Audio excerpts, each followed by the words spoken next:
Okay, I just put it up, so maybe you'll be able to find it now. Hi everyone. It's the middle of the fucking night. Excuse my censored language.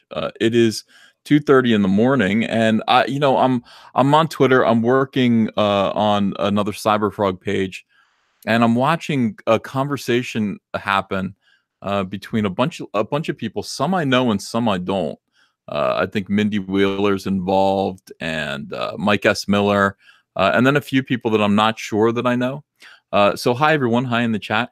This is just going to be a conversation. I picked out somebody who goes by Ash on Comics on Twitter, and he impressed me with his forthrightness and the fact that he's got some clear ideas that I'm not sure that I agree with. But at this point, I'm not. When I say I'm not sure, I literally mean I'm not sure anymore. ComicsGate has moved on and evolved, so I'm very interested in talking to fans and people who consider themselves to be ComicsGate, et cetera, et cetera. So I want to introduce you to my guest. His name is Ash. Hey everyone, it's a great honor to be here. Long-time listener, gone back to my favorite days, back when you used to actually interview comics pros. Um, Yeah. you did a fantastic job back then. I think like your interview with Mark Waid back in the day was just it was so it was so even keeled and honest, and it didn't take any sides, and it was just everything that was like, this is what we're about. And that was what grabbed me initially to being following you as a personality, a comic artist, and everything to do with Comicsgate. Was like, hey, here's a guy who's not just saying, hey, I'm for this, but I can get on his show and I can watch it, and he's acting it. He's not just spouting words, and that's kind of where I became a fan of yours. Well, I appreciate that. A lot of people do ask me why I stopped doing those interviews, and I really enjoyed them. And part of the early, and now we're talking about exactly 1 year ago. When I first started this YouTube channel, part of the purpose of Comic Artist Pro Secrets was to literally open up the comic book industry to fans and let people kind of see everything that I knew about what goes on behind the scenes of the comic book industry. And so early on, it was, hey, I want to talk about my comics. I'm going to teach you guys how to draw a little bit. And then I also want you to meet my friends. I want you to meet the people who I work with or work around, and talk to them in a way, because I felt like then that I'd be able to interview somebody like Dan Slott, and somebody who's controversial online, and is certainly part of what I was perceiving to be the culture war emerging, and just show him to you in the way that I felt like I knew him, as just the guy that we were riding around on a bus together in Australia, talking about making fun of the Spider-Man musical, the Broadway musical, and I loved him. I thought he's just a terrific guy. So that was my initial goal, is just to kind of bridge some divides, and to forcefully deny that there was such a thing as Comicsgate. But see, I think what happened over time, and people said, "Why did you stop doing those?" Well, Mark Waid was pretty much the last one that I could do, um, uh, you know, with somebody who I disagreed with. Because Mark Waid came in, I'm pretty sure now, with the benefit of hindsight and my naivete, almost all gone, Ash. Mark Waid came in with the express purpose of trying to trip me up, of trying to do something, or get me to say something that would undo the right wing in comics. That would undo somebody like me, who I think Comicsgate, the opposite side of Comicsgate, saw as the beginning of a threat to them. And he told me over and over again, he said things like, hey, Ethan, everybody warned me not to do this, but I just went, I got this. Don't worry about it. And I think about that wink and that little, I got this. I've thought about that ever since. Like, what did he mean by that? You know? Yeah, it's a shame too. I've heard you talk several times about your reasoning why you can't do it, and I totally understand. It just goes to illustrate how sad things have become because you proved yourself. I mean, I could see a bunch of people saying, "I don't know if I want to go on Ethan's channel. That just sounds like a bad idea." But you showed that you were like, look, I'm going to be honest here. I'm not going to bring any bias. I'm not going to try to set you up for a fall. I just want to get to an honest conversation so that people can hear all sides. And I at first, I wasn't a fan of Dan Slott or Mark Waid going in, and I was just like, oh, what are these? What's going to be? And then I unexpectedly grew to appreciate and think, wow, this is great. This is what I wanted. I don't want a bias hit piece. I just want to know these guys because even if I don't agree with what they're doing politically, I don't agree with what they're doing in the industry. I mean, I can hate it. They're Mm-hmm. still people, and getting to know them as people helps you at least understand. And some people are just misunderstood. Now, I don't think at this point we can say Mark Waid is just misunderstood. We fast forward a year or whatever, but you know, I think we're running into a problem these days where we're so hyperbolic and we're so pushed to the ragged edge that if one comics pro says one slighted thing that we don't agree with, we have a tendency to jump to a far edge and say, "Oh my God, could you hear what so and so just said?" And then, I always tend to find myself being a mediator not more so than less these days because I'm just like, calm down. Scott Snyder is just he's not turning into the anti-ComicsGate leader. He's just surrounded by I'm trying to mediate and bring some normal, I guess, reason to these discussions, and I don't have any expertise like a person that you do, being engaged and involved in the comics industry for 25 years. You know intimately how it works. I can only guess and surmise things from the outside, and I think it's troubling. My point is just to see our side, if you will, getting so upset sometimes at the slightest little things. Like, calm down, ease off the trigger. Let's give them a Right. moment to breathe. Yeah. I think it's important that we learn to just accept the fact that a great number of comic book professionals do disagree. Well, assuming that I'm speaking to Republicans, and I'm not. I know I'm speaking to right now. I'm speaking to all kinds of people, but assume that when I'm speaking to Republicans, it's important that we understand that the comic book industry is made up of all kinds of political stripes and affiliations, and we need to kind of understand and give them the leeway to express their politics in a way that we hope they will allow us to express ours, and to kind of live in this live and let live kind of environment. Like, yeah, we know you're Democrats, we got it. We're Republicans. It should be just as safe for you to talk about how angry you are over 2016 as it should be for us to talk about how happy we are over it. And that would be the ideal situation for me. And that's what I was hoping for. I was always hoping for that. I always measured my personal rhetoric against the rhetoric that I was being faced with. And I thought that was fair play in this industry. But it turned out to not be. And what eventually happened. And by the way, thank you, GRP Paul, for $2. Hail Caesar, you are up late. May the Empire listen. Well, welcome. And Chris Evans, thanks for $2. Thanks for the night shift stream, Uncle E. You're quite welcome. I'm seeing this as kind of an episode of Firing Line right now. That's what I'm like. It's like William F. Buckley, Ash, and Guest. Those were fun shows to listen to. So I hope that's mellow for the evening. But what it turned out to be, and Ash, I was dragged kicking and screaming to ComicsGate. I didn't want any part of this. I didn't believe it was real. I thought it was a bunch of people trying to reenact something that I dimly understood to be Gamergate and bring it over here. I didn't want the conflict. I really wanted everyone to get along. But it became clear to me soon that wasn't an option for me. That just was not going to be an option because these people were organized.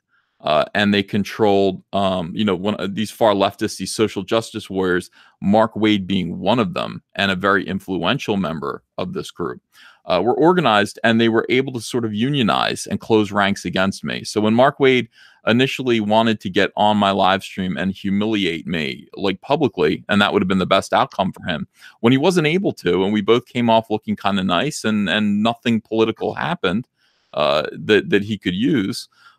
He decided instead to basically tell everyone, and he told me he was going to do this. He told all of his friends, and he knows everyone, and they told their friends to never come on my show. So what that ended up doing was making it impossible for me to continue to do interviews for you for my for my fans. Nobody would come on because they would risk breaking the picket line if they did, and Oh, that's yeah. and that's very much what happened. And a few daring souls did. People who I think are so lovable, people like Jason Fabik, God bless him. Deep Christian. Somebody who basically is bulletproof in this industry. Nevertheless, was able to kind of come on the stream and be interviewed, and everyone looked the other way because Jason Fabik is such a nice guy. But for the most part, anyone else who I asked, and I did ask quite a few people, one writer in particular who was a good friend of mine at DC, somebody who I was really getting along with, and we were talking about doing a project together. I asked him if he would come on and be interviewed, and he said, "Yes, I will." And I said, "I want you to really, we're friends. I want you to understand that what this might mean. So take the weekend to think about it, and if you're still cool." We'll get together and we'll do it on Monday. And he went away, and it's Sunday night. He said, Ethan, I really regret to tell you, it's like, I'm going to be out of town, or some lame excuse. And I went, it's okay. I understand, I got it. So in other words, he went back and kind of asked a couple of people and said, you better not do it. You better not do it. So ComicsGate, became something that was, kind of, it unveiled itself as a reality and something that I didn't really understand until like, oh man, February or so. ComicsGate to me is it used to mean like a crisis that this industry was facing. Yeah. And That it I can certainly see how your perspective would change. I mean, over the year since, because I was kind of there. That's kind of when I came on, was right before you sort of made the jump, and you were sort of in that middle phase of, I guess you described kind of dreading, or just not like, what, I don't really. Um, and that's kind of where I came in. I kind of got to witness that happen through the eyes of our boy Zach, as he would describe different things about Mhm. what he knew about the industry. And that's what really captivated me, honestly. I mean, the first thing that got me about ComicsGate was, what are these pros doing? Like, it's all about customer service. You have a product, we don't like it, we should be able to give you negative feedback, and you should say, "Oh, we're sorry, we'll try to do better. Thank you for buying." Not saying, "Well, screw you, f you, get the hell out of here. You're a bigot. Only bigots don't like our comics." Whatever they do.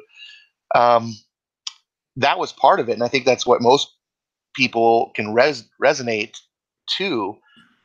But what really kind of got me cemented and said, "Oh, wait, this is even more," was watching how it affected other pros and seeing kind of the bind you were in that I didn't understand. Seeing that sort of that malicious, passive aggressive way that was manipulating the industry, and like, it's very eye opening. I didn't hear you ever tell this part of the story before about how Mark Waid would tell people not to go on your show. I thought you had just sort of ceased it because you respected your fellow pros and were like, "Look, it's just not a good time anymore. Maybe we'll come do it in the future, but I don't want you to get in firing line like I did." That's Um, correct. It was half and half. I mean, obviously, the people who Mark Waid was close to and who were politically, not interested in, what I believed in, were easy to sway. But when it came to people who I was close to, who didn't have deep political affiliations or any ideological, I mean, these are people who are just thinking about their careers at this point, and the fact that they do have to coexist in this industry. They have to be able to work with each other. I mean, it's for a writer has to be able to get gigs with an editor, has to be able to work with an artist, and most artists have to be able to work with writers. So, if at some point, they've unionized and they kind of say, we're all, hey, you tell your friends, they'll tell their friends, I'll tell mine. We are not going to go on Comic Artist Pro Secrets. That's not something we're going to do.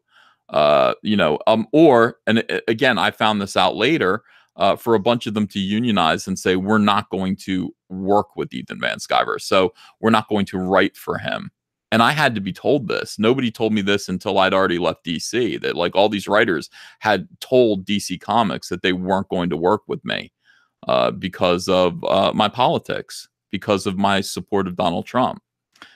So ComicsGate was kind of something that happened, and it was like for somebody like me. By the way, everyone who's coming in now, 446 people watching, welcome. I'm speaking to somebody named Ash on Comics. He's a comic book fan. He's on Twitter. You can follow him at what's your email or your Twitter address, Twitter handle. Twitter address is just at Ash1138. Okay. And then Ash on Comics is my YouTube channel. All right, cool. So yeah, I mean, subscribe and follow him. He's a comics skater, and he's got, we got into a little bit of a discussion, and like he's like, he basically said, I think you're being mean to me, and I was like, this is why I can't stand Twitter. Let me get you on YouTube, and we can just carry out this discussion about what ComicsGate is, where we might agree, where we might disagree, and if we still need it at this point, because so many people at this point are saying, there's this attitude that ComicsGate is crumbling.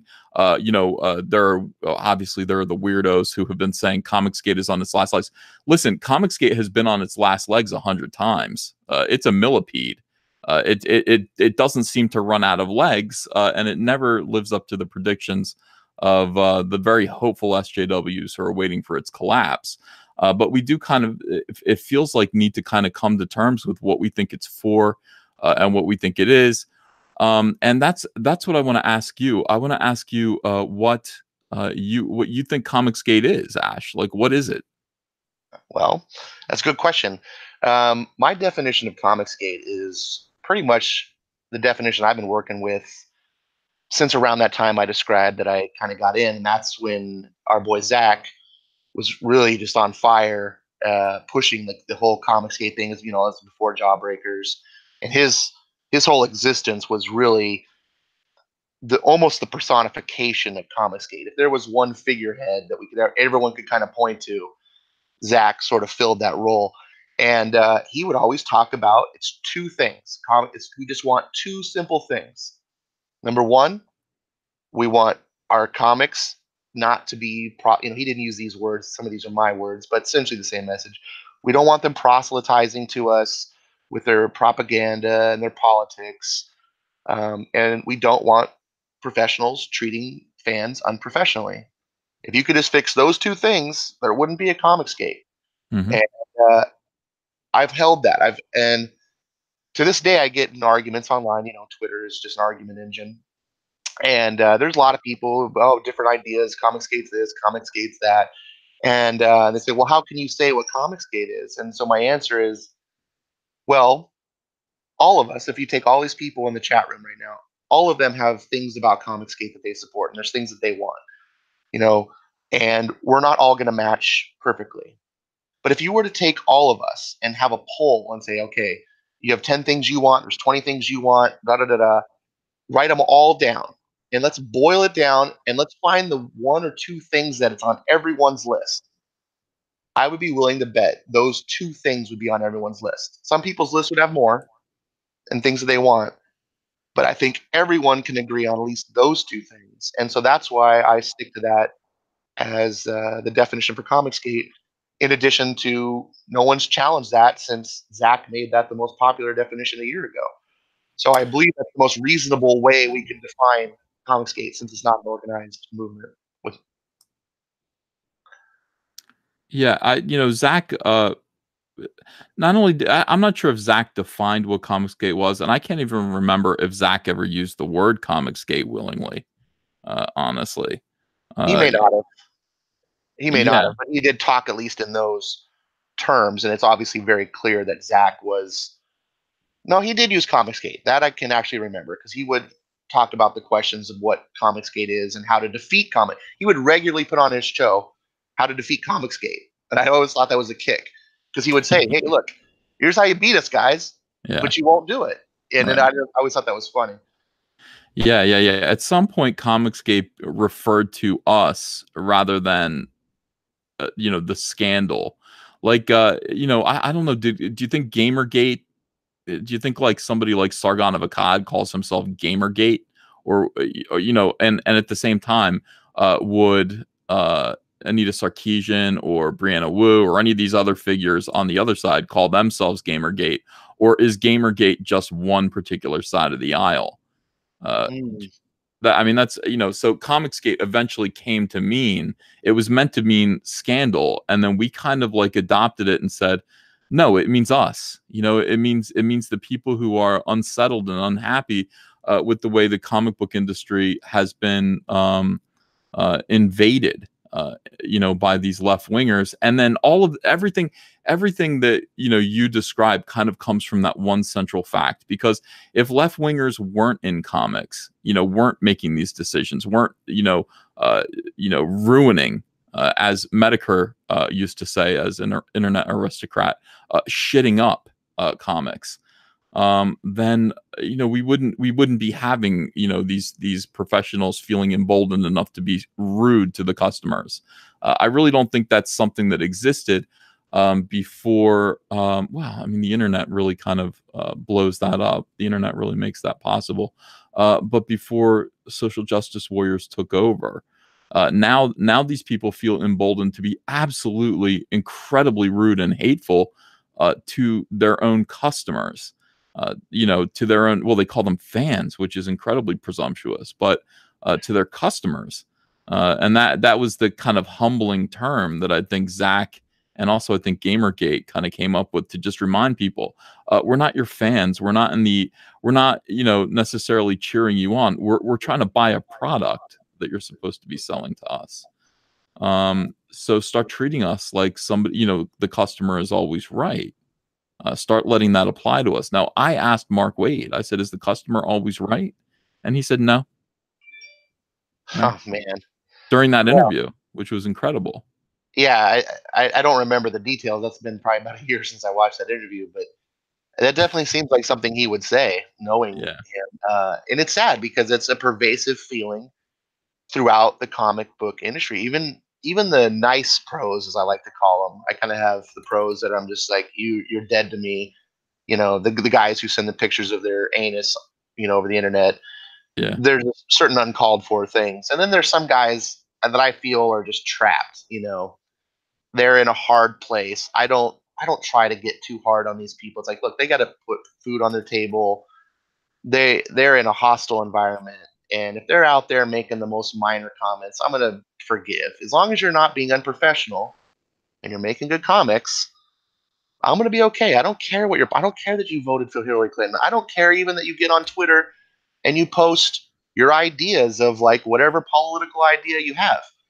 As long as you're not associating that with your fans or determining who you respect and disrespect based on those ideas, you can have that. Look, more power to you. That's what you believe. I don't believe it, but you're still cool to me online, and you make a good comic that's worth my money. So I'm going to promote you. And I think that's kind of how we should be, but we can't Yeah. because it's turned into this big hostile mess, which Well, brings me you back. have to come down on the side now. I mean, you have to, the people who you describe as being trapped, I very much agree with you. I know those people. I know those people who would like to express views maybe contrary to the ones that are popular right now, and are unable to, because, what people need to understand is there really isn't, I mean, Zach used to make it sound to you guys like comic book artists and professionals live in poverty. No, not true. I think a good portion of them make six figures comfortably. But this is all they have. Most of these people don't have savings, and they're kind of living paycheck to paycheck.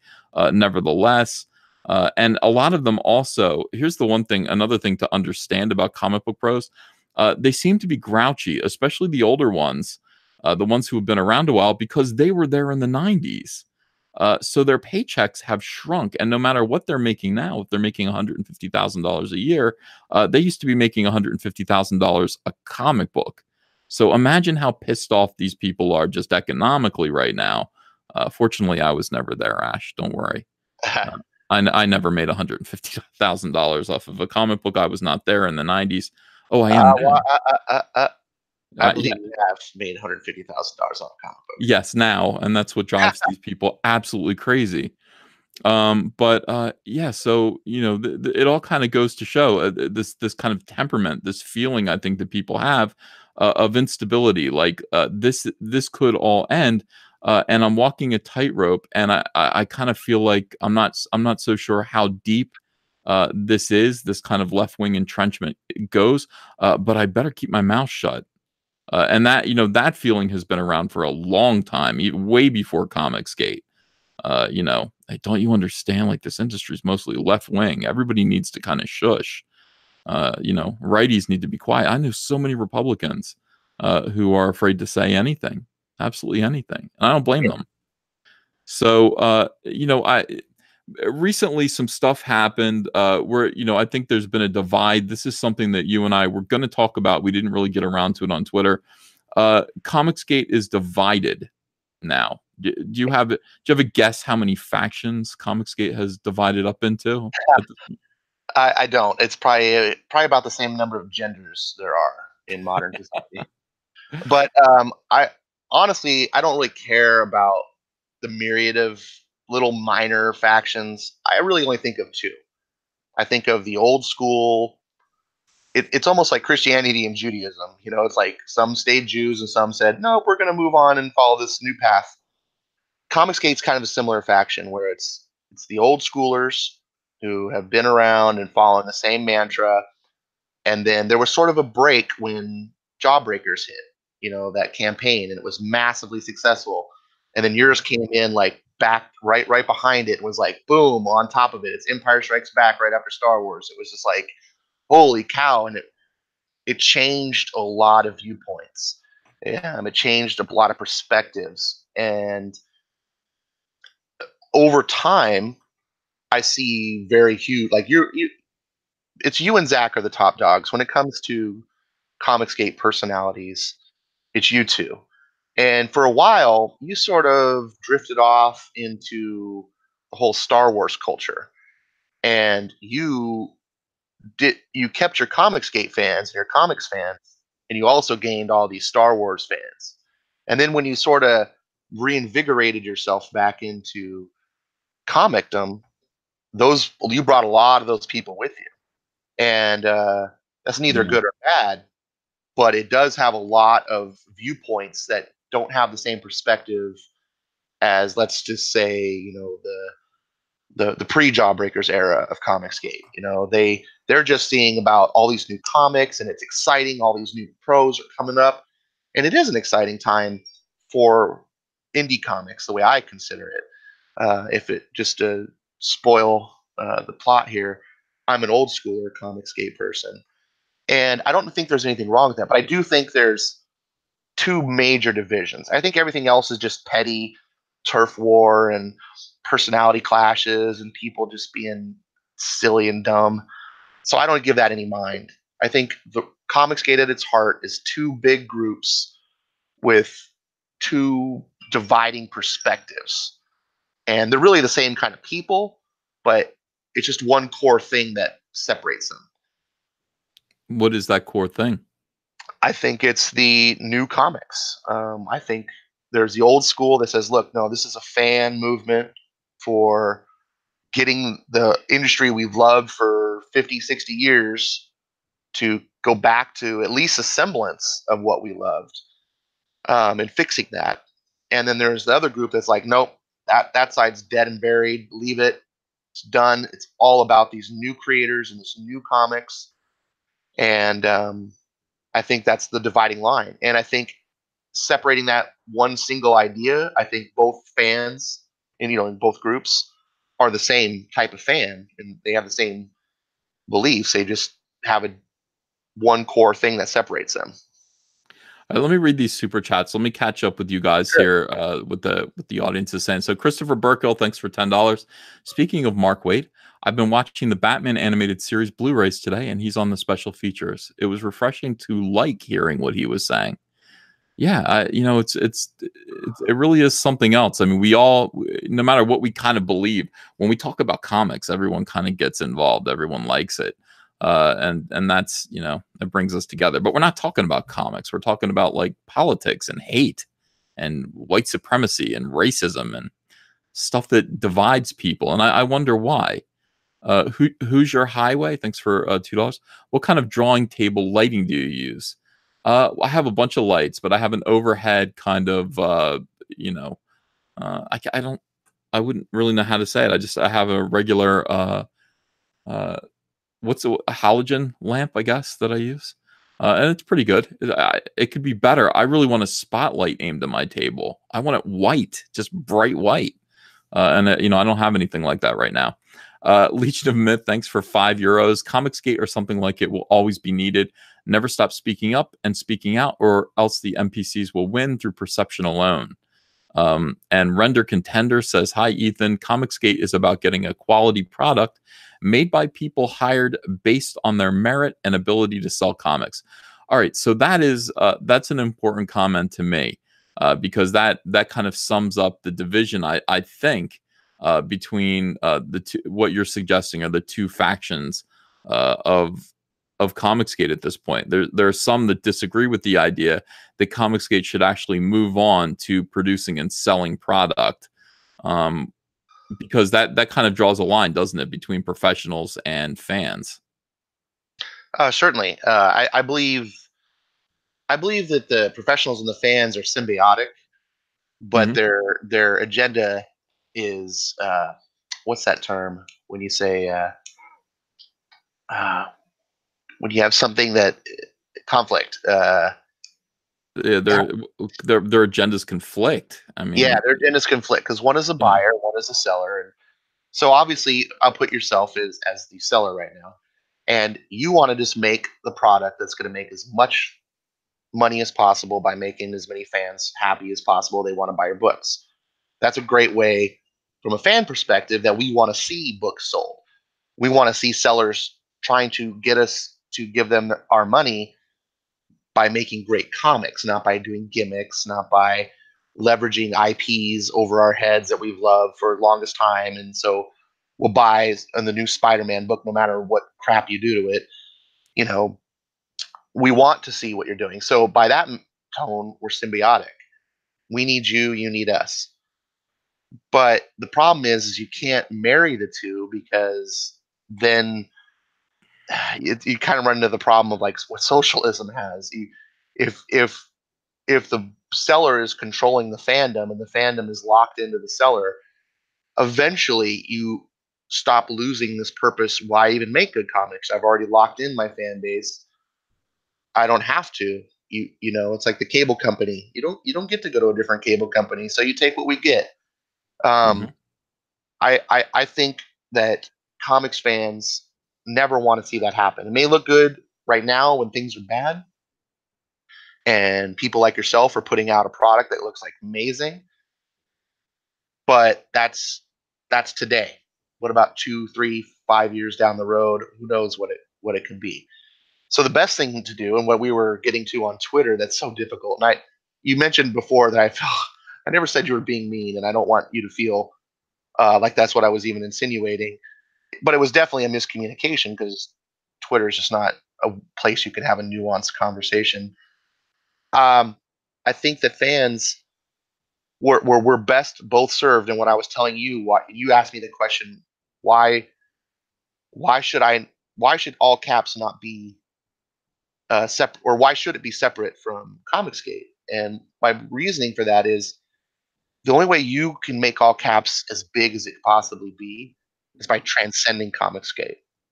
The best thing that all caps could possibly do was be a comics company or an imprint or publishing house or however you envision it, is for Comicsgate fans to go, that is the best comic company. We love them. They are making the best books. They embody everything we love about comics. Let us throw money at them. But they're doing so purely because of what you're doing, not because you have a Comicsgate sign out front, not because you're saying we are part of you, I but wonder because how many people do that. I wonder how many people are purchasing Cyberfrog, for example, because the fact that I acquaint with Comicsgate. I well, wonder how many certainly some. people. I don't want to. Obviously, it'd be foolish to even try to guess the numbers. Certainly, some are. Certainly, you are a rock star in your own right as a talent, so you're going to sell comics regardless. I don't want to, those numbers aren't really the point. I'm thinking of the bigger picture down the road as a publishing house. 10 years from now, where is All Caps Comics? All Caps Comics can't be as big as it is if it's under the ComicsGate umbrella, but it can be a ginormous thing if it's something that says, look, we're going to do what comics, the best things that comic companies have ever done in the past when they were at their brightest. We're going to be that and better. And ComicsGate naturally is going to gravitate towards that because it's what we want. So we're going to All Caps because of the product, not because of the relationship that we're all on the same side, so to speak. You have to transcend being ComicsGate. You need to be, you, I use Stan Lee, I think, as the example, and I didn't really make a good one. Stan Lee embodies, I think, everything that comic skaters love about comics, but he himself was never ComicsGate. And that allowed Stan Lee to also resonate to everyone who's not ComicsGate. All Caps needs to resonate to all comics fans, not pigeonhole themselves. Yeah, I see. I found myself in a weird position because I can easily be kind of swayed by that argument where they, and I think I got in a debate with two other YouTubers that were just like, "Don't you understand? ComicsGate is about the fans. You are the hot dog vendor. This is the kind of," and I kind of said, "Yeah, you're right." And then I can sort of think about it for a minute and go, it benefits me more to do exactly what you're saying. To just say no, I'm here to sell to everyone. Of course I am. Of course, that's the whole point of ComicsGate. But at the same time, I'm very, very much a ComicsGate activist. I when I think about, I can kind of walk away and go, yeah, okay, this isn't. I don't get to be ComicsGate because I'm not a fan.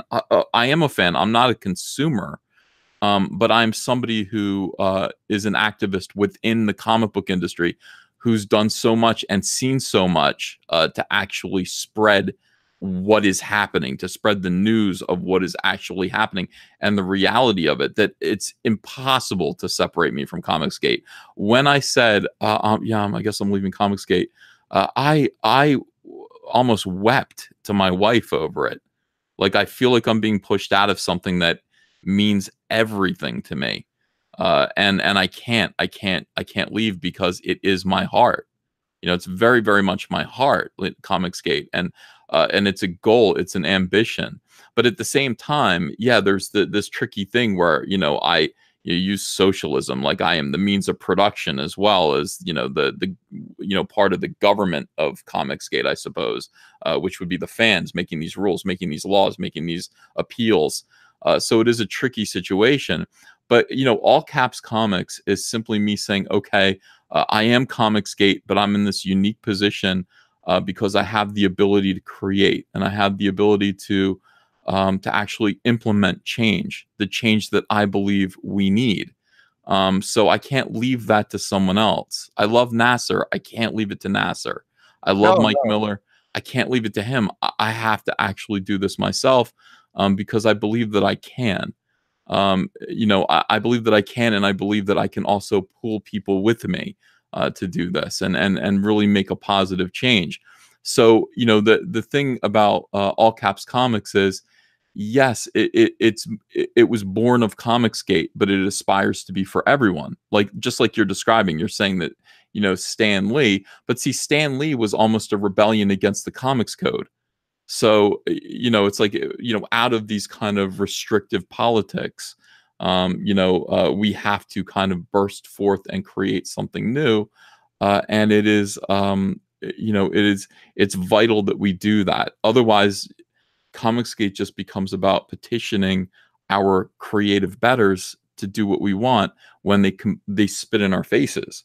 So, this is the conflict that I have.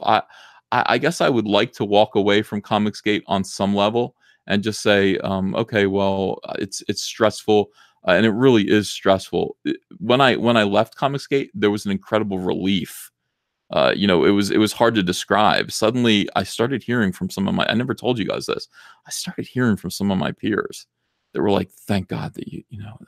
I was like, "Oh, if I actually go through with this, I'm going to be let into this club again. And it was very weird, but it was it was like, oh my God, I don't feel like everyone hates me all the time now. But that isn't, that's so unprincipled, and it's just not where my heart is. I'm not here to not be hated. I'm here because I love comics, and I see they're going down a wrong path. ComicsGate is something that, I feel like I've learned from, the people who really developed these ideas. Zach, uh, especially, was just able to articulate these ideas in ways that I still can't. He's so good. His new video today, and that's another reason why I think I brought you on. Like the question of, what does ComicsGate mean today, and do we still need it? Apparently, we do still need it, because of the Dave McKean comic that got canceled forcibly by social justice warriors. Oh We yeah.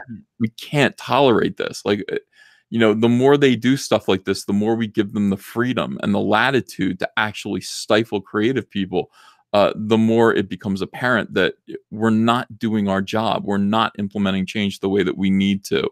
So, I can't, like, as much as I would like to walk away from ComicsGate and have all these people feel free and safe to speak to me again, and to not be hated. Being hated sucks. It really sucks, and I feel Oh, it I all the bet. time. I feel people's hatred for me. Luckily, I have this community which loves me, and I'm so very, very grateful for them. Yeah, Part of the reason why we went over and started talking about Star Wars was because it was a new community that just seemed like it was sane. It turned out that they have their crazy side too, but oh, yeah. you totally lost me during that time. I was like, oh, poor Ethan, he's gone to the dark side. Well, Um, it's another thing that I enjoy. I like talking about it. oh, for sure, no big deal. Everyone has different boats they like to float. But getting, I just lost track of what I was going to say with the whole Star Well, Wars this thing. is okay. Forget about Star Wars. Comicsgate is clearly needed now more than ever. So, Oh, we talk about the divides in Comicsgate and people who disagree with the direction that it needs to go. Certainly, a lot of people blame it on jealousy. I don't want to blame it on that. I want to actually take people at their, and just assume that they have integrity, and it's not about envy or anything like that. It's about principles. And if I can believe that, then we have to figure out what we need to do to kind of come together again, because all of these different voices, fans, YouTubers, YouTube critics, and then creators, really need to work together, even though we have disagreements, in order to implement change. And again, you'll have to help me, Ash. I don't see another way around implementing change without actually creating product. sure. Now let me be clear on this because I think this is a part that we've had some misunderstanding. Number one, I don't want you to ever leave Comicsgate until Comicsgate has won. You know, until we can just put Comicsgate to rest and say Battlefield is ours, the enemy has surrendered unconditionally. I don't ever want you necessarily to leave, but I want if I'm just speaking as a person here, obviously this is just me and my personal opinions. I would suggest or ask that you take a different role, or more accurately, understand that maybe Comicsgate needs to divide into two. Maybe we need the core Comicsgate that I was talking before about, the OG and then the consumers, and keeping that movement going. And then having a second thing on top of that that works with Comicsgate and is like an alliance with Comicsgate and is working towards a different goal that is symbiotic, as we talked about before, with Comicsgate. I don't see a reason that you have to walk this idea of like, oh, Comicsgate's dead, or walk away from this. That's silly. Why do we have to? Why does it have to be all or nothing? Why can't we have two movements? Because we want more than one thing, and not necessarily everyone cares about the same particular things in the movement. So I would think a good place for yourself and the creators, and I think you're doing a wonderful job for Comicsgate. There's a lot of things you're doing that just it's pointed out to me daily that people like myself can't do. So be it. But as I also mentioned, your position is in such a way that it's conflict of interest of sorts by Mhm. There it is. That's what you're looking for. Yeah, it was. You're you are working for the consumer and the seller at the same time, and it's like ultimately you have to pick one side to really fight for. And since you're developing this all caps thing, comics thing, which I think is 100% honest, I think it's great.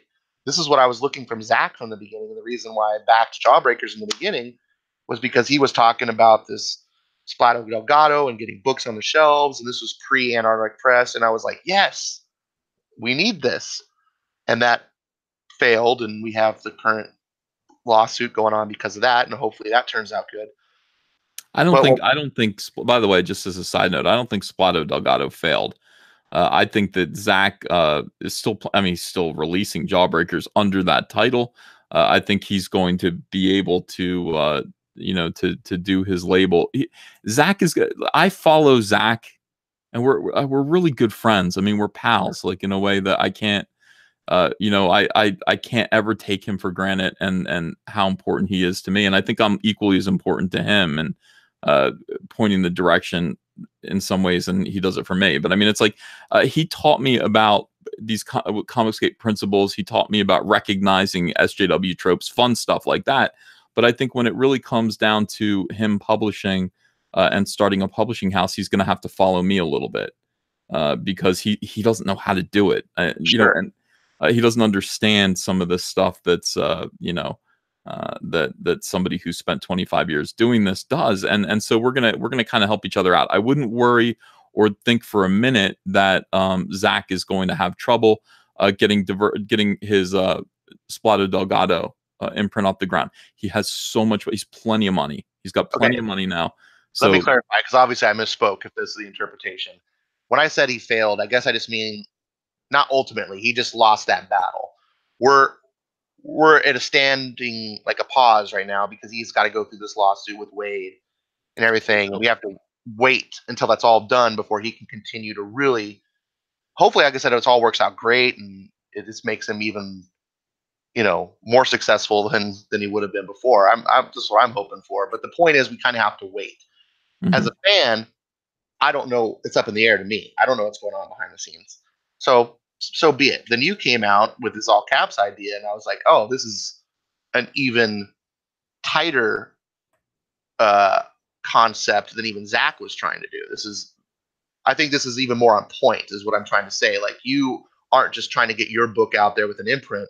You're trying to create an imprint for other people to come and put their books and basically be a real publisher and say, I'll create some characters, I'll hire artists, I'll hire writers, and we'll make comics.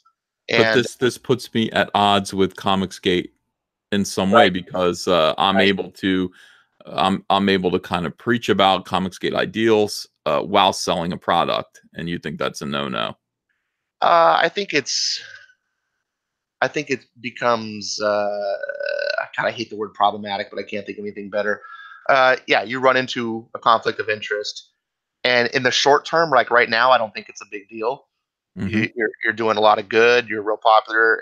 I mean, but in the long term, you know, I just I don't think it's good, and I foresee problems. Ultimately, when you become that position, if you develop all caps into a publishing juggernaut, let's just say, that has to be your priority, right? Like, you can't just sit there and go, yeah, I'm willing to flush all this down the toilet because of my comic skate ideals. No, this is born of ComicsGate. Everything that I'm doing is because Certainly, of ComicsGate. It's driven by ComicsGate. I'm So just the idea is to put out comic books the way that that we talk about the way comic books should be. And then try to find the widest audience possible and say, don't you prefer our way? Don't you prefer our books to this so-called mainstream and what they're doing? right, Isn't it more fun to read comics that are purely based on adventures and escapism, and they're apolitical, or at least they're nonpartisan, than just the heavy-handed, uh, just oily, heavy, ham-handed, ham-fisted, far left-wing stuff that's coming out now? And sure, also, can we wrest control away from these people so that people like Dave McKean can safely publish a book that should have been entirely non-confront confrontational, or You know, that book should have won an Eisner. And we're dealing with people right now who are preventing some of our best creators, Frank Miller and, you know, again, Dave McKean. Watch Diversity in Comics video on this if you get a chance, from doing what they should be doing, from actually producing work that would change people's minds, change people's hearts over the feelings of a few Twitter activists. It's appalling. It's an appalling state of affairs. So, you know, I can't. This is the quandary that I go through, Ash. I can't separate myself from ComicsGate. I like I hear the idea that, you know, I'd be you know, I don't know, a conflict of interest somehow. I'm not sure. I'm not quite sure how. Well, Do you want to go on and explain that a little bit more? How it's a conflict of interest for me to be right. ComicsGate and producing comics? I think you recognized it earlier when you talked about you being the seller and then you also representing the buyer. It becomes insular, and that's just not a healthy way for any market to exist, not just comics. Um, Why not? and well, the best example I had was socialism. When the state produces and the state buys, there's no there's no need for excellence anymore because you've locked down your buyers. And like I said, in the short term, what you're doing, it would work and it would thrive, just like Image did. The first Hmm. several years of Image was fantastic. Loved those days. But let's look what happened to Image down the road. It didn't stay. And look, I love what you're doing. I have tons of respect for you. Um, but you're only human, and we don't know what you're gonna be doing a year, 2 year, 5 years down the road from now. You Who knows? I don't know. I don't want to suggest that things will change for the negative, but maybe you'll come into a ton of money and you'll go retire on a private island. I don't know. Um, but we don't know what the future has. And locking that in place is just not good for the industry. What is good for the industry is making all caps succeed, having Comicsgate succeed with it together, but separate. You see what I'm saying? I feel like there's room for both to work, and there's room for you to support comic skaters without having to just be, the figurehead, I guess, or the pinnacle of whatever people look up to in comic skate. I just think there's no easy answer, and like I told you before in the chat, I don't have the answers, but it's something to think about. You know what I'm saying? It's something to consider. Like, hey, we're moving into a direction we never necessarily knew was possible, and now things are going to change. And how do we change them? Maybe got to get a bunch of smart people in a room, think about it. I don't know, but I definitely know it can't work the way it's going. The Comics Gate is losing people, and the people who are supporting your comics are going to support your comics, like I said, either way. So, is that necessarily good for comics? Because the industry is crumbling all around, and you as a comics creator need that industry. So we need to fix that. We need to keep that industry going. I don't So know. I don't know if I need that industry. I think I need, first of all, let me compare, instead of what you're describing by, you know, controlling that. I would actually compare myself more, you know, listen, this is going to sound crazy, to Todd McFarlane, in the sense that I'm recognizing I'm a fan of toys, I'm a fan of comics, I'm recognizing the incredibly awful flaws in comics right now. Toys, like Todd McFarlane did, he'd say, "Why can't we get an action figure to look like what it's supposed to look like?" And so Todd McFarlane, who had a vested interest in his own company and had his own political ambition and view about the way the toy market should be, as such, created McFarlane Toys, and you know, that has certainly changed the industry for the better, I think, drastically. Now, has Todd McFarlane closed up shop and run away to a desert island? You know, I understand that NPCs are going to fearmonger about Comicsgate and suggest that people like me and Zach are con artists. I am not. I'm not going anywhere. I've been doing comic books for 25 years. I'm never going to stop doing comic books. I'm just not going to do it. I would like to set up a platform for myself where I can actually profit more from my own comic books, by producing them for an audience that I believe exists and has gone away. NPCs right now are trying to create comic books for an audience that has never been there and probably doesn't exist. But I know for a fact that I can sell a shiny copy of Cyberfrog Blood Honey to anyone, even outside of current comic book fandom. I think I can sell it to absolutely anyone. And so I am going to seek the audience that has actually drifted away from comics because of the actions of social justice warriors. And hopefully, I can make changes in the comic book industry that way, the same way Todd McFarlane did make changes in the action figure industry, simply by producing a better product. And that's kind of how. And now he has an interest he's interested in toys. He has his own attitude. And I'm sure he's complained about toys over his lifetime, like, hey, what's up with these Migos? This doesn't look anything like Ron Howard. It doesn't look like Ron Howard. It looks like Potsy. What the hell is this? And then he fixed it. He fixed it by himself by listening to his inner creative voice and saying, I can do it better. I believe with all my heart that this group of creators who have spawned from ComicsGate, and who deserve the support of comic skaters, fans, and critics, can do it better, Ash. I know we can do it better. I know we can do a better job. Look, I want you to. I don't want to come across anyone. I'm really unpopular on the chat here. I don't want to come across I turn anyone. my head away. Yeah. Well, you don't need to, because everyone loves you. I don't want to come across that I'm wishing you ill or not wanting to succeed. To anyone who's, I've been following Ethan for about a year. He likes to pretend he doesn't know who I am, but I've talked to him many times, and I want you to succeed. I want all caps to be the next Image or bigger. I want you to not follow down the path that Image did, but at the same time, when you use Todd McFarlane as an example, you have to look and say, look what he did with toys, but look how he let Image fall apart while he was doing that. He was the guy that made Image happen by getting all those guys together. He was the rallying point that talked Jim Lee into doing it, getting him to go over, making it happen. They did it for a couple years, and then he was like, I'm going to do toys now and just keep doing my Spawn comic. You guys do whatever. And I'm not blaming him per se, but if you were a fan at that time, you would have thought, wow, Todd is making this thing happen. He's the kingpin. He's like you are right now. And then he sort of went off in a different interest. And I'm not saying you're going to do that. All I'm saying is you don't know where the future is going to hold.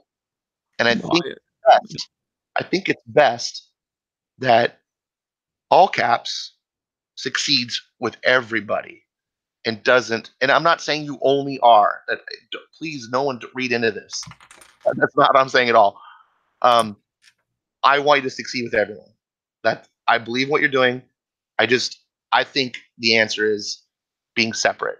Not separate in that you're away from ComicsGate, that you leave ComicsGate, but maybe, I don't know, that you're a second form of ComicsGate. Maybe ComicsGate now becomes two things, and why is it so important to ComicsGate that they not be associated with me? No, I don't. I don't think that at all. I told you before, I hope you never leave ComicsGate. I think the problem that we had a few weeks back when you had that debate was that message kind of came across, and I was cringing the whole time I was listening to that live stream. Excuse me. That's not what we want. I don't want to alienate these creators that are coming over and speaking the truth with us. There's great voices like yourself, John Malin. I'm a big fan of Donald DeLay as a person as much as an artist. There's others I'm not naming. There's too many to name. I love these guys, and I want them all to succeed. But I can't. Like I said, it's hard to fight for ComicsGate and also push an agenda that's not ours. It's your agenda to sell your book. It's Mike Miller's agenda to sell his book, right? And I have all the respect for that. You should. There's nothing in the world wrong with that. But that's not my agenda. My agenda is not to sell your book. My agenda is to hope that your book is awesome and I want to buy it. More power. And when you do make an awesome book and I buy it, then I'll promote it and say, look at how awesome this book is. This is the book that ComicsGate wants. And I'll use this as an Are you example. afraid that I'm going to subvert the ideas of ComicsGate, the ideals of ComicsGate, in order to sell my own comic? No, Or do you think I have a pretty clear understanding of what comic skaters believe, what comic skate is, having kind of experienced it and been tortured by the reality of it for about a year and a half, that I'm sensitive enough to understand what comic skate is, and the fact that I'm doing a comic book, I'm selling Cyberfrog and comic skate separately, but at the same time. I think it's possible to go, hey, I believe in this set of principles, and I'm going to now base my entire life around this set of principles and change the way I'm producing comic books in order to adapt to these principles. I can't possibly walk away from Comicsgate. I tried. I just can't. I It's don't want you to. I'm not. I yeah. would never ask you to. I don't want you to. I think that would be a bad idea. You've been one of ComicsGate's greatest voices and allies. But I I, think at some point, ComicsGate needs to I don't know, evolve, change in a way that you've actually been advocating for. This, at least in a broad sense, that that's phase two. I think is the terminology that's been talked about. yeah, yeah, yeah.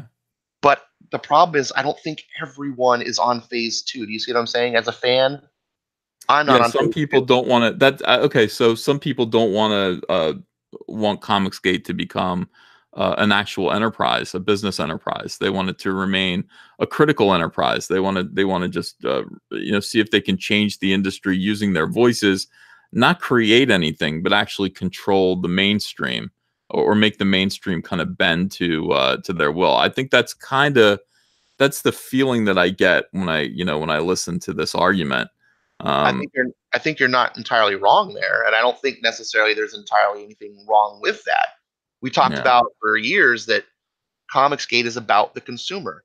When we talk, the only gatekeeper is the consumer. Right. So if that's the case, we need to keep that power in the consumer's hands. You, as an artist and a professional, need to be answerable to Comicsgate, and you can't be answerable to Comicsgate if you are leading, in a sense, Comicsgate So I'm leading Comicsgate. in a vague sense. And you are a leader just by a natural personality. You command leadership. So while you're not officially, no one anointed you the leader, you have a bunch of people. You have hundreds of people right now that are following you because you're a natural born leader. There's Well, nothing yeah, wrong so with that does either. so does Zach, so does Mike Miller, so does John Malin. I mean, we all have hundreds of people following us when we speak. There's Do you nothing think wrong with that. people? Well, no. Do you think people think that I'm the leader of Comicsgate and they oppose that? Is that a big problem? No, I just think that your voice carries a lot of weight because people are following you. Okay. And so people can assume that. And there are certainly people coming to Comicsgate every day, right, that don't know all the history. And they Right. can Yeah. easily see, oh, here's this Ethan Van Sciver guy that is on seemingly on top of the hill, the king of the hill. They draw conclusions. Um, Whatever. I don't think there's anything wrong when I say leader. I, I've taken on a figurative sense that you are leading people, not that you are the anointed of official leader. Separate the two. But am I put in check by the fact that I'm trying to sell a product to people who strongly believe in the same set of principles that I am? And don't you think that the fact that I am still trying to sell a product that conforms to our shared belief system puts me in double check? Like I need to be answerable to these people. They don't need to be answerable to me. I must be further answerable to them, which makes them more the leader of Comicsgate than I could ever be because they're feeding me. You make a good point on there. Sure. All right. Yeah. I mean, that's the thing that people, the people I think need to understand. I think when you're actually beholden to a movement that you believe in, to the point where you're saying, look, I believe what you believe, and if I produce a product that you that you find satisfactory based on these, based on our shared belief system, are you going to buy it or not? That it's further. It's the same. It's the food truck or hot dog metaphor, that we used before, where it's just like, I can't control people's tastes or appetites. I must simply try to find out what they are and provide the right product. And if I don't, they're not going to change and conform to what I'm telling them. They're going to go find something else. So I think that being a comics skater and somebody who's trying to sell to comics skaters puts me in double check, and it's not something that people should be worried about. I wish that we could all kind of get past this, and if there are misunderstandings of this nature, it'd be great if ComicsGate, even though we will disagree about certain things, broadly splitting this movement in half because some people don't want to move forward and actually try to change the industry by becoming an industry. I really think that's a conversation that we all need to have, so that we can all get on board with that, because that's the only way. That's the only way change is ever going to happen. It's the only way ComicsGate will ever win, is if we actually get in the field and compete with these people face to face, instead of begging them to conform to what we want, instead of begging them to change. We need to actually force them to change by providing a better product that more people come to. And I can't do it alone. I need all of these people. There are people out there in the chat right now who are creators who are hoping they're just not discovered yet, who are going to be given an opportunity through ComicsGate becoming its own, forming little miniature industries, forming their own businesses. They're going to be given a chance to actually compete on a playing field with these people whose ideals, I think, are destroying or, again, shitting up the comic book industry. So it is, I think it would be great. And I'm not the leader of ComicsGate, so all I can say is I think it would be great if everybody could kind of come together and try one more time to reach some form of understanding, because if we do, Ash, if we do, it's going to make the SJWs fucking miserable. And that's what we want. I'm on board with you there, man. I definitely, like I said, I support what you're doing. I'm glad that you had me on, and I really appreciate your willingness to talk to all sorts of people. This is just another example of that. We agree, I think, on 90% of the topics. When I listen to you, I'm usually a defender of yours. You don't see it, but I'm usually a person having to I found a message of yours in my DM folder, and you have to understand my DM folder is insane. So when I actually reached out to you to see if you wanted to come on the show, I found a very thoughtful, long, and well thought out and very much appreciated message from you to me about your concerns following, I believe, the debate with Unranked, Chevron, and Eglantine. I think that's when you wrote that. That's and when I wrote read it and I appreciated it. And I said, yeah, this is the guy that I need to get on the air and talk to, because his heart's in the right place. And we're disagreeing, but we're going to disagree even more if we try to argue this out over Twitter, rather than what to me just seems more face to face. This is just a better communication tool, and it's when we're actually talking to each other, it'd be better face to face. But anyway, this is about as close as it can get, and I want to thank you humbly from the bottom of my heart for coming on the show at 2 a.m. It's now 3:42 a.m. here in New Jersey. Thank you so much for taking the time to help me put on a show to talk about ComicsGate. And I have to say one thing, Ash. Dude, I am revved up about ComicsGate again because of this. I'm glad, and I'm glad that you're always willing to hear people. When I listened to that stream, I could hear your frustration the whole time. Like you were just like, wanting to pull your hair out, and I felt for you.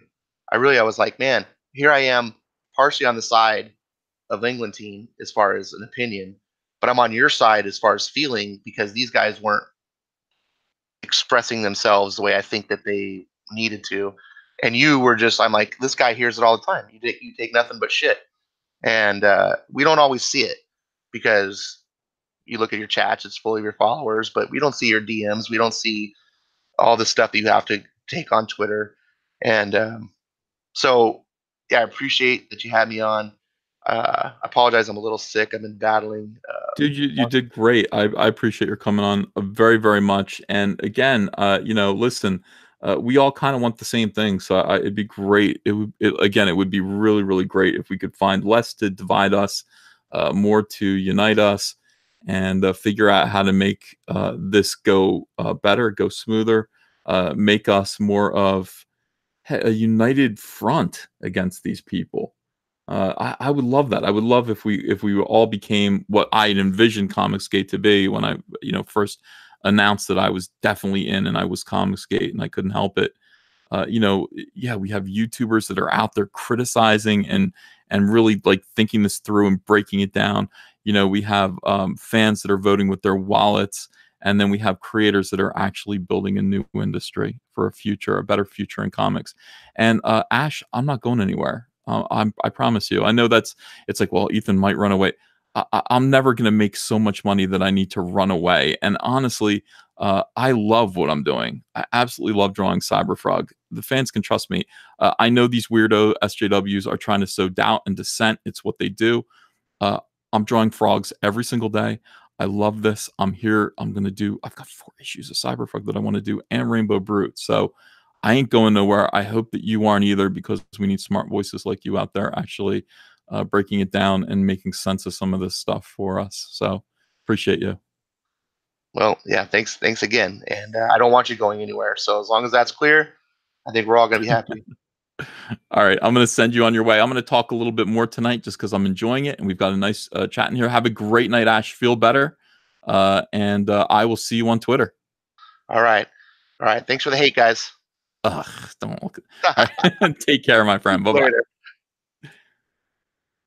All right, everyone. Hi. All right. I enjoyed that. Sometimes I get into conversations with people on social media, and I'm just like, we can't talk like this.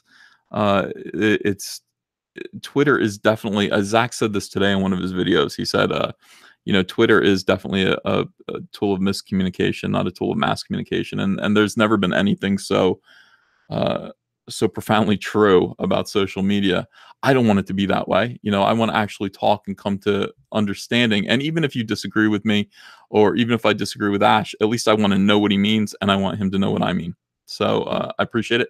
Let me see your super chats, and let me respond to you guys. Thank you so much. Wow. And thanks for being a good crowd tonight. Appreciate you guys.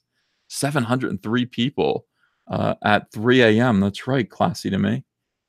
More like 4 a.m. my time, but yeah, that's incredible. And it just goes to show that you guys are the best audience and the best subscribers. And I don't know, my pals, thank you so much. All right, so Typo Comics says art is meant to provoke thought. NPC writers want to dictate thought. ComicsGate is a response to that. It doesn't have to be the only response. Yeah, you're right. You're right. Hazen says newsflash: content providers can also be consumers. Hot dog vendors can also eat and criticize hot dogs, not just their own. This guy's out to lunch. Pocket Jacks Comics says Guinevere and the Divinity Factor crowdfunding campaign begins on December 10th. I would love to come on your show. Yeah, I want to keep doing that, guys. I do. I'd feel bad. Ask Andrea. I know that you don't get much of a chance to talk to my wife, but ask her how it felt for me to quit ComicsGate. It was unsettling. It didn't feel good, and I don't want to walk away from helping independent guys crowdfund their comics. I don't want to do that. I enjoy it, and it does take up a lot of time, but man, I love seeing people succeed. So I wish you well on Guinevere and the Divinity Factory, and let me take a look at it, and we'll see if you're up to my very strict standards. Pocket Jack Comics. Who's your highway? How do we know this guy Ash is not Mark Waid? Just kidding. I don't think he was. Stephen Avery says the creators can't be ComicsGate stuff is BS. The whole controversy is based on pride and envy, money. ComicsGate needs a leader. Read about Cincinnatus. Who is Cincinnatus? It's I will read about it. ComicsGate doesn't need a leader. ComicsGate needs a bunch of leaders. Not just one. ComicsGate needs a lot of people who are brave, because standing up for principles and standing up against extremism in this industry, and the principles of ComicsGate requires everyone to be a leader, because otherwise you're a follower. And we talked about that at the beginning of this interview. There are people in this industry who are terrified about making a living, and so they kind of keep their views to themselves. So I can't lead. Zach can't lead. John Malin could lead. But no, he's not going to. We're not going to let him. We need all of you guys to lead on your own. Everybody needs to be a leader in ComicsGate and stand up for what's right. And it's never going to be comfortable. It's always going to be an act of bravery whenever you stand up against this stuff. So I think that's the thing. But I agree with you about this other stuff. Creators can't be ComicsGate. Of course is BS. How could I not be ComicsGate after the couple of years that I've had and 25 years in this business, seeing the reality of it up close? These are things that you guys just suspect. I've actually seen them, and I know them to be true. So I'm ComicsGate down to my very marrow, and always will be. Black Russian Bot says, you scared if he leaves, ComicsGate will be nothing without him? I guess you're talking to him. Nova Zero, thanks for $10. In Jordan Peterson's words, you're not the wave. You ride it, and any creator can surf it, but you're not the wave. It's best that your brand was separated from ComicsGate. That's his argument, Nova Zero. That's I think that's what he believed. No, I'm going to ask the chat to not be rude to Ash at all. I'm seeing some profanity aimed at him. Please don't do that. I can't have conversations with people if my audience can't be respectful of people who are leaders, who are brave enough to talk to me one-on-one. So, I appreciate that. Let's kind of be adults about that. And we have real enemies out there, don't we? We have real enemies. We don't need to be arguing with people who just slightly disagree with us. Not at all. Lamonk says a person within ComicsGate can also be a merchant. I agree. Dallas Deadeye says it's over. The Legion has conquered ComicsGate. Assimilate or be destroyed.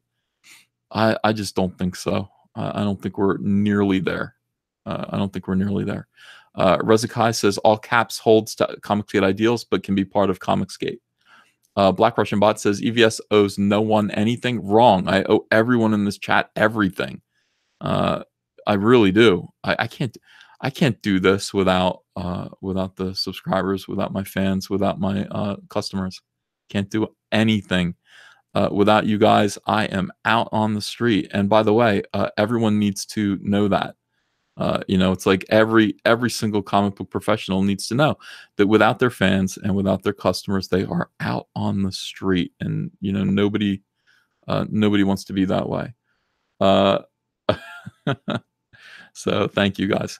Let's see. Mega Jetty 1 says, read the ComicsGate wiki. Looks like it's written by NPCs. Yeah, it's all lies. I mean, the ComicsGate information that's out there for people is all lies. And really, you guys can go in there. You're allowed to change it. You're allowed to correct it, of course, remove the prejudice from it. That's why Wikipedia is editable. So, edit. John T. Net, thank you for 100. Is that Hong Kong dollars? Okay. He says, quote, you can't run your own business, care for your family, and help out your friends while staying Mormon. You must give your life to the temple or get the F out. Yeah, that's a nice analogy there. I listen, I try to understand, that point of view. I'm trying really hard to understand, only because I want us to all kind of come together and agree with most things. I don't want people to be divided from us. Doomed, thanks for $2. Says, what is Ash's point? Ash's point is that there's a widespread kind of belief within ComicsGate that ComicsGate creators, people who associate with ComicsGate but are actual content creators, are not ComicsGate. That is what Ash believes. But I think I made a good argument against that. And I don't know if I changed his mind, but we'll see. Legion of Myth says you can't just complain about the other side. You have to provide an alternative, else the words are meaningless. Share your conviction through actions. Yeah. I want to know. Like, I think I asked him. I said, what have you been through for ComicsGate? Like, what have you sacrificed? What does it cost you to be ComicsGate? I want to know that in some way about people. You know, have you lost a friend? You know, have you gotten a side glance when you walk into a comic shop? You know, what does it mean to you to be ComicsGate? Because I'll tell you something, it's made me incredibly uncomfortable to be ComicsGate, but I can't help it. I can't not be ComicsGate. I just am. Professor Geek said this should be a non-issue. I'm proud to have comic creators in the movement. Should they be comic fans as well, or shouldn't they be comics fans as well? Yeah, I think so. By the way, great channel, Professor Geek. I've been watching your videos, and you're really, really well thought out, and you make great videos. So people should subscribe to Professor Geek and check out his YouTube channel. Telling Elon Musk. Oh, this is Gunnar Renee, and I can't pronounce your last name. Is it we? Maybe says telling Elon Musk that he can't be an air pollution activist because he runs a company that addresses the problem of air pollution is silly. That is perfectly stated. He shouldn't monitor emissions from his own factory, but he's still in the movement. Yeah, of course. And, you know, Cyberfrog, of course, will still be open to criticism from comic skaters, uh, alike, you know, comic skaters and regular, non-comic skaters who buy the book they'll be able to criticize the book, and that's just the way that goes. Vic Savage says, "Pull what hair out?" That's I don't know. I still have some. Jesse N says, "I believe in you, Uncle Ehe. The best way to protect ComicsGate from the SJWs is to decentralize it. I want to see a new industry created. We have to try. I don't know if we can do it, but we have to try. Have to." Have to. And unfortunately, I'm not alone. I mean, I've got all these other smart people around me, and I've got your support. And, I think we can do this. I do. We do have some structure that's been offered to me to get started. So that is also interesting. You'll know more about that in 2019. Yeah. So Ian Howe says, happy to have a late night stream. Seems like it's been a while. Yeah, I was really feeling it. I'm sitting here working, and I just said, I need to talk to them. I need to talk to my people. I need to talk to my people. So, I know it was 2 a.m., but I found a good reason to do it, to have that conversation. And it felt good to have that conversation. So, I appreciate you guys. I wasn't looking at the chat while it was going on. Ash, I think, was getting a little shook by some of the stuff that some people in the chat were saying. I think we can be better than that. I think we should be kinder than that. But I never tell you guys what to say. You're allowed to. Obviously, the chat is the Wild West, and you guys can do pretty much whatever you want. John Dillard Gaming the System says, we're trying to help build the ComicsGate middle class, Uncle E. Maybe take some of the weight off y'all's shoulders. Keep it up. You're doing great. Trashfire says, Cyberfrog ships when? That is the problem. I mean, we've still got 15 pages to go. And I don't, this is a conversation I had today with someone about this. Like, well, give us a date. I don't want to, because I can't. I don't know. First, I have to know exactly when it's going to be ready to go to print. That's going to require lettering. It's going to require the production. It's going to require me finishing the artwork, of course, scripting it out. And then, once it's all set and ready to go, and I don't know when that's going to be, soon, it'll be soon. Then it's up to the printer. And I can't, I have no idea. I've never done this before. I'm asking you guys to kind of give me a mulligan on this one. The book will come out. It's going to be beautiful. I will not compromise on its quality in order for it to come out quicker. But in the future, having learned how to do a comic book, and I've never done a self-published comic book before. I've never done it. I had no idea, and I still don't know everything that's going to go into this. The next one I will understand, and I'll be able to give a more realistic date. And I'll be much better at it. So that is my honest answer. I don't know when it ships. Soon, Trashfire. Mega Jetty 1 says, EVS, ever watch 21 or 24 starring Kiefer Sutherland? Yeah, it's a great show. I watched almost every season, and I have it on Blu-ray behind me. It's terrific. Why? Pricks 13 says, we need music. Hail Caesar. I can't. It's 4 in the morning and everybody's asleep. Trashfire said, your campaign indicated estimated November ship. Yeah, I know. I thought when I did my campaign, I think it was May. And I just thought, yeah, well, I mean, honestly, if I were working at DC, I would finish up a book of this many pages, and it would be ready. It would come out in November. But it's stupid. I first of all, I became somebody who was spending a lot of time promoting other people's Indiegogo campaigns. But that was my own choice. I don't want to, uh, I have to take responsibility for that. But that did eat up a lot of time. And then, secondly, it's just not the way it works. Like, to actually produce a complete comic book all by yourself, and a lot of extras, not just two, not just one comic book, three comic books, in the space of that period of time was just completely unrealistic.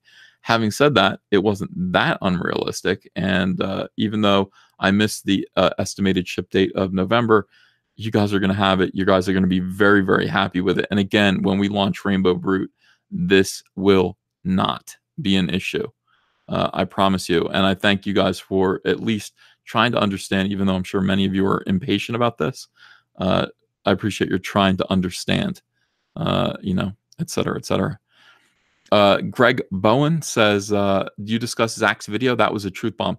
Yeah, Zach's video, first of all, I talk to Zach almost every day. And I told him today, I said, I just don't feel like you're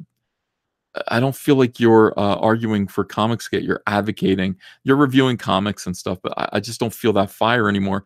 And he said to me, you haven't watched my new video. And I was like, oh, well, let me go watch your new video. It's fucking awesome. His new video is awesome. It's prime Zach. It strikes me as a speech, a lecture that he would give rather than just a simple YouTube video. And it was absolutely incredible. So you should definitely go see that. And I think he's coming back. It's hard. He's in a tough situation with this lawsuit. He's got to win this lawsuit. By the way, here's the thing. Zach's lawsuit, I want you to understand exactly what they're trying to do. They know. Mark Waid, I'm certain knows that he is going to have to settle, or he is going to lose this lawsuit when it comes to tortious interference. What does he get out of this? Their entire goal is to drag Zach's reputation through the mud. So this is going to be, they're going to see it as a Pyrrhic victory. Certainly, yeah, you won the tortious interference. Congrats. Here's some money that we all crowdfunded to give you. Now, we have dug through your social media. We have, we've been able to slime your reputation, call you all kinds of names, and possibly destroy your YouTube channel along the way. So enjoy that victory for tortious interference. That is their plan. Will they succeed at that? I don't know. I hope not. But Zach definitely, Zach needs your support now more than ever, in terms of just arguing for him on behalf of him, visiting his YouTube channel, giving his channel support. I don't know if there's any way to report false flags, but if you guys can do that, if there's a way to do that, that needs to happen as well, because they want to defeat him. And if he wins the tortious interference, which I believe he will, there will be a cost for that. There's always a cost. They will always make you choke on your victory. So that is what Mark Waid is doing right now, and that's what Mark Waid is doing. All right, GJFGAGF50 says, EVS, keep doing what you think is right, what you believe is right, and it'll work out. Nothing's accomplished if you let these whiners keep second guessing you at every turn. And Ian House says, did you see Cecil's amazing comic deathmatch video? It's like a horror movie. I haven't had time to watch it yet. Family's here, holidays, but I'm going to watch it because I love Cecil's videos. He's fantastic. So with that, I want to say to you guys, thank you so much for joining me tonight. I hope you enjoyed the video. It was a little more mellow, but I think it's a pretty good nighttime style video. I hope you enjoyed it, and I will see you guys tomorrow with a bunch of new videos. All right, guys. Good night.